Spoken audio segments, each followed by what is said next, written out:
Alright, so, finally got to watch The Punisher. And well, they nailed it.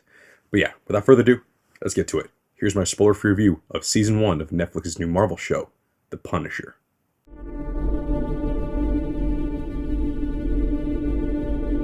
Just to start things off, every aspect of what makes Frank Castle tick is present here.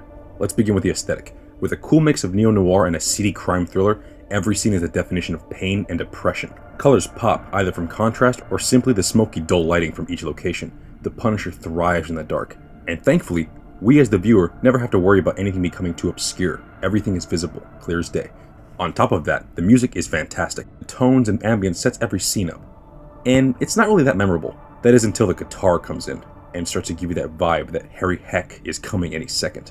Regardless, whether it be an action scene or a moment of reflection, the music is spot on. Bottom line, what you expect from a Frank Castle TV show, well, you'll get it here, and honestly, it's utterly haunting. Next up, let's talk about the actual cinematography and editing. Unlike the last two train wrecks of Iron Fist and The Defenders, here we have a level of competency that shines through. Editing is rhythmic in some cases, while in other cases it's sporadic, especially as we delve into Frank's psyche.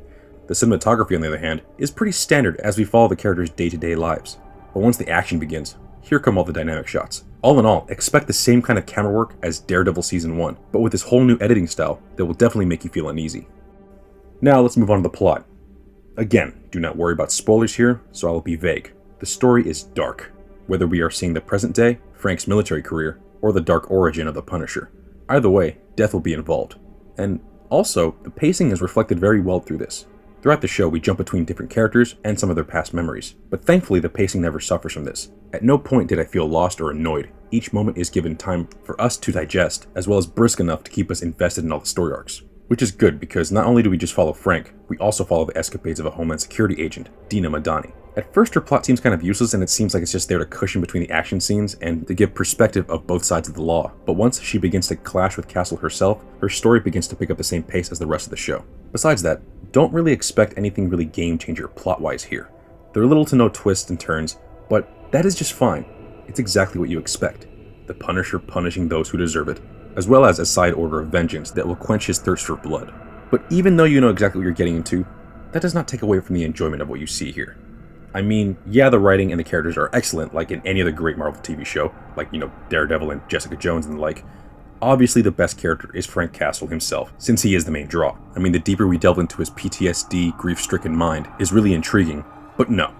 The reason to watch this show is the gratification of seeing the anti-hero do the dirty job of killing every bad guy in his way. Ah yes, finally I get to talk about this. Now this is a topic that I haven't been able to talk about with the last couple of Marvel TV shows, and well, it's because they've been seriously lacking this, the violence and action.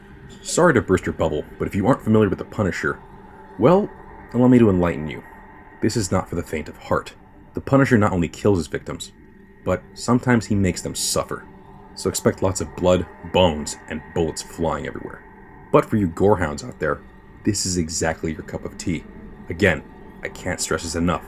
Since this is on Netflix, they do not hold anything back, and when they do, it's for subtlety, which is rare with someone as frank as the Punisher. Ha! That was a pun. Alright, now to my final thoughts.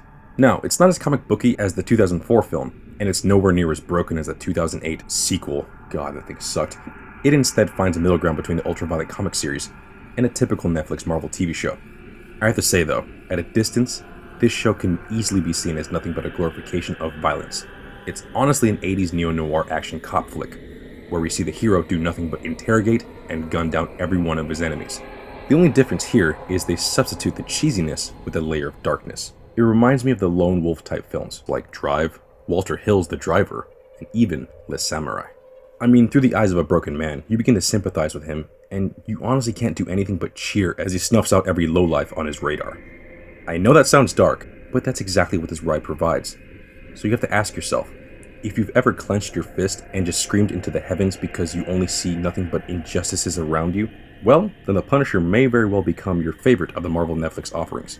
If not, you'll still enjoy it for a solid attempt at adapting one of the grimmest comic book heroes out there. Well, let's review, and yeah, this show is just great. I mean, the story is kind of, stock in the sense that you could easily see things coming from a mile away, but that's not the reason to watch. The reason to watch is for the adaptation of the Punisher character. Jon Bernthal knocks it out of the park. Every aspect of the show is there. I mean, the tone, just the grittiness, the darkness, the violence is there. Holy crap, this show is extremely violent. So yes, I just need to warn that again. If you want to show this to kids, don't. This is hands down the most violent Netflix Marvel TV show, hands down.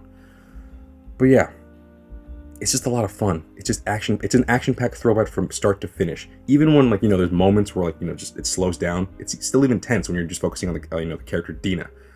But it's just so fast-paced. I freaking loved it. Pacing-wise, it was great.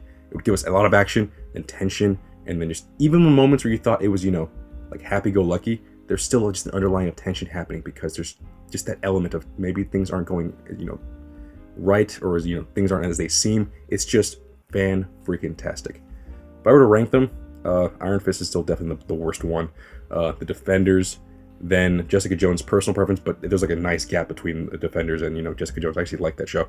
Luke Cage, and then The Punisher. Daredevil is still number one. Might just be nostalgia, but I just feel like Daredevil is just great on all fronts, story-wise, action, and everything.